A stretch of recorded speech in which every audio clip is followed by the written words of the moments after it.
Assalamualaikum Akang Teteh semua, apa kabar? Waalaikumsalam. Waalaikumsalam, Baik, selamat sore. baik, baik. Waalaikumsalam, baik. Waalaikumsalam. Alhamdulillah, baik semua ya kabarnya ya. Oke, Akang dan Teteh sudah mendengar berita terbaru mengenai Kabupaten Bogor belum? Apa tuh teh? Tentang Apa apa? tuh teh? Berita apa ya? Kabar yang mana teh? Oh, belum berarti ya. Oke, aku bisa spill nih. Kalau Kabupaten Bogor baru-baru ini meraih penghargaan standar pelayanan minimal atau SPM di bidang pemerintahan, pendidikan, dan kesehatan dari Kemendagri tahun 2025. Wah, itu merupakan kabar baik untuk warga Kabupaten Bogor ya teh. Jadi kita tinggal menunggu pernyataan dari Bapak Bupati kita tentang komitmen Kabupaten Bogor untuk memulai menerapkan Smart City. Betul sih, di era digitalisasi seperti sekarang ini, penting banget untuk kita ikut beradaptasi terhadap inovasi-inovasi teknologi yang terbaru agar pelayanan kita terhadap masyarakat lebih efektif dan efisien. Nah, tapi sebenarnya Kang Teteh di sini semua udah pada tahu kan ya, kalau ternyata Kabupaten Bogor itu udah memiliki Master Plan Smart City. Nah, peraturannya itu ada pada Peraturan Bupati Bogor nomor 77 tahun 2020 tentang Master Plan Smart City Kabupaten Bogor. Pada master plan ini ada 6 nih strategi Kabupaten Bogor untuk mencapai smart city. Yang pertama ini ada smart governance. Ini adalah tata kelola kota yang cerdas sehingga dapat mengubah pola birokrasi yang lama, yang tradisional, ini menjadi birokrasi yang modern, efektif, dan efisien. Untuk ruang lingkupnya sendiri ini ada pada pelayanan publik, birokrasi, dan kebijakan pemerintah. Untuk strategi yang kedua, ini ada smart living. Ini adalah pengelolaan ekosistem tempat hidup yang cerdas. Maksudnya, pengelolaan ekosistem di sekitar warga Bogor tinggal seperti itu, sehingga lingkungannya menjadi harmonis, menjamin pelayanan kesehatan, juga menjamin infrastruktur yang baik seperti itu. Kemudian strategi yang ketiga ini adalah smart environment, di mana pengelolaan sumber daya alam dan pemeliharaan lingkungan ini dilakukan secara cerdas. Maksudnya, sumber daya alam yang ada di Kabupaten Bogor ini semuanya dikelola secara cerdas dan berkelanjutan seperti itu. Termasuk juga tata kelola sampah dan limbahnya pada strategi ini. Kemudian yang keempat ini ada smart society.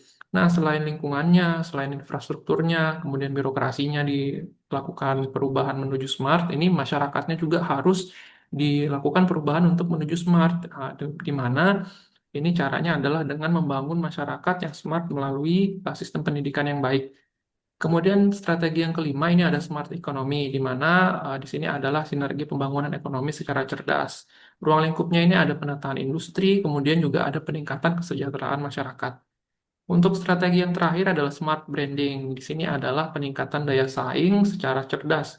Untuk ruang lingkupnya sendiri termasuk peningkatan pariwisata, kemudian juga penataan wajah kota, sehingga Kabupaten Bogor ini lebih baik lagi seperti itu, Kang Teteh. Betul dok, secara umum Master Plan Smart City Kabupaten Bogor memiliki tujuan yaitu meningkatkan indeks kebahagiaan masyarakat Kabupaten Bogor yang sehat dan cerdas, kemudian menjadikan Kabupaten Bogor sebagai tempat layak huni dengan kota yang lebih hijau, bersih, dan berkelanjutan, meningkatkan perekonomian masyarakat yang tangguh dan kompetitif, dan meningkatkan keberlangsungan lingkungan hidup dengan menggunakan tiga pendekatan yaitu pendekatan pemanfaatan teknologi informatika dan komunikasi, pendekatan pemberdayaan potensi kabupaten, serta pendekatan pemberdayaan manusia yang berkesinambungan. Dan menurut aku Master Plan Smart City Kabupaten Bogor itu sudah mulai diterapkan, terutama di dinas aku ya, Dinas Tanaman Pangan, Hortikultura dan Perkebunan. Sebagai contoh, pelaksanaan kegiatan dengan sistem basis data pertanian yang menggunakan teknologi informasi geospasial secara online. Contoh aplikasinya yaitu Simona, Sistem Informasi Monografi Pertanian. Walaupun realitanya masih belum optimal dalam penggunaannya, dan mungkin kendala-kendala tersebut bisa disampaikan dan dicari solusi agar terwujudnya Smart City untuk Kabupaten Bogor. Aku sepakat banget sih sama Master Smart City ini karena arahnya juga kan udah benar terus lengkap, visioner banget karena kan udah pakai 6 strategi yang sempat disebutin sama Dok Alan, smart governance, smart living, smart environment, smart society, smart economy, sama smart branding. Nah, semua itu kalau dijalankan dengan konsisten, pastinya Kabupaten Bogor bakal jadi role model smart city di Jawa Barat. Tapi kuncinya tuh sebenarnya bukan cuma sekedar kita punya banyak aplikasi, tapi gimana supaya kita sebagai ASN, perangkat kecamatan, sampai perangkat desa itu mau pakai aplikasi ini dan bisa pakai aplikasi-aplikasi ini. Jadi bukan cuma soal teknologinya aja, tapi juga harus diubah juga nih pola pikirnya, kebiasaan kerjanya, sama literasi digitalnya. Perlu ditingkatin lagi. Kalau di kecamatan atau di desa, rajin sosialisasi, SOP-nya juga diringkas jadi lebih gampang buat dipahami. Pastinya perkembangan Smart City ini bakal kelihatan lebih cepat, terus sisanya tinggal konsisten aja dalam penerapannya. Tapi realita di lapangannya kan PR-nya masih banyak banget dan lumayan banyak banget lah pokoknya. Kayak misalkan gap literasi digitalnya ada yang tahu banget, ada yang nggak tahu banget gitu. Perangkat desa contohnya takut salah klik dan belum bisa memaksimalkan pemakaiannya ini gitu. Jadi akhirnya balik lagi deh ke manual. Terus banyak banget eh, desa tuh yang masih pakai format lama buat pembuatan surat dan sejenisnya. Aplikasi dari pemerintah kan juga banyak banget tuh. Jadi masih banyak nih orang-orang yang nggak nyambung karena standar datanya tuh beda-beda. Jadi pengintegrasiannya aplikasi ini tuh masih minim gitu. Terus proses TTE juga belum semuanya nyaman sama pakai TTE ini. Karena biasanya masih banyak banget yang pakainya tuh tanda tangan basah dan jadi kebiasaan lama gitu yang masih melekat dan butuh waktu banget buat berubahnya. Terus untuk infrastrukturnya juga di kecamatan aku sendiri sekarang banyak banget laptop sama komputer yang lemot. Jadi kita tuh ngaksesnya udah capek sendiri, udah bete sendiri gitu. Karena kan lama loadingnya. Dan yang terakhir SOP-nya sih sama pendampingannya belum konsisten. Jadi walaupun ada aturan SPBE, tapi implementasi day to day dia di unit-unit kecil kayak desa itu belum rapi. Kadang sosialisasinya juga cuma sekali pas awal. Jadi setelah itu juga pegawai bingung nih kalau misalkan harus nanya, nanya ke siapa tentang kendala itu gitu. Iya betul-betul setuju sih memang saya sama Teh Vira. Jadi kayak kalau kayak di Puskesmas Jasinga sih ya, dia kan Puskesmas Jasinga itu udah nerapin nih pencatatan rekam medis pasien yang secara digital. Itu biasanya sebutannya itu e-Puskesmas. Jadi pelayanan pasien itu kan jadi sudah terintegrasi gitu kan ya, mulai dari pendaftaran sampai pasien pulang. Tapi memang permasalahannya itu sama proses pelaporannya nih untuk apa namanya karyawan-karyawan Puskesmas. Jadi kan kita tuh perlu melakukan pelaporan yang banyak tuh aplikasinya.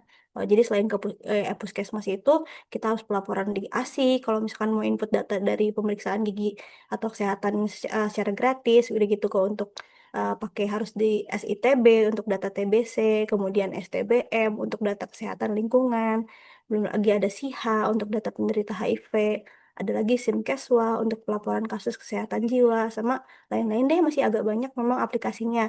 Kan memang harusnya kan ada satu aplikasi ya yang terintegrasi yang tentu aja itu bisa menjadi proses input laporan kita itu lebih efisien sama akuntabel. Kemudian di sisi lain juga saya rasa kita perlu membudayakan smart society pada masyarakat, terutama di wilayah kerja kita. Soalnya kayak di Puskesmas Jasinga aja, sistem pendaftaran itu kan sudah online ya, udah gitu ada juga yang namanya telekonsultasi. Tapi untuk masyarakat sini tuh asing masalah itu tuh pendaftaran online sama telekonsultasi kebanyakan pada nggak tahu. Jadi, padahal kan pemanfaatan dari teknologi itu kan akan memperluas dan mempermudah pelayanan kesehatan di masyarakat.